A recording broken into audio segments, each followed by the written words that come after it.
காலை வணக்கம். தினம் ஒரு திருக்குறள். அதிகாரம் வாழ்க்கை துணைநலம்.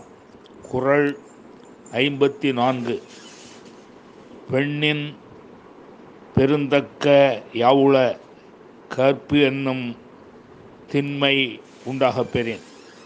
மீண்டும், பெண்ணின் பெருந்தக்க யாவுள கற்பென்னும் திண்மை உண்டாகப் பெறின். இதன் பொருள், இல்வாழ்க்கையில் கற்பு என்னும் உறுதிநிலை இருக்கப் பெற்றால் பெண்ணை விட பெருமை உடையவை வேறு என்ன இருக்கின்றன? மீண்டும், இல்வாழ்க்கையில் கற்பு என்னும் உறுதிநிலை இருக்கப் பெற்றால் பெண்ணை விட பெருமையுடையவை வேறு என்ன இருக்கின்றன? நன்றி, வணக்கம் கூறி உங்களிடமிருந்து விடைபெறுவது தேரெழுந்தூர் கோசகன் என்கிற டிவி நாராயணன், பழவந்தாங்கல்.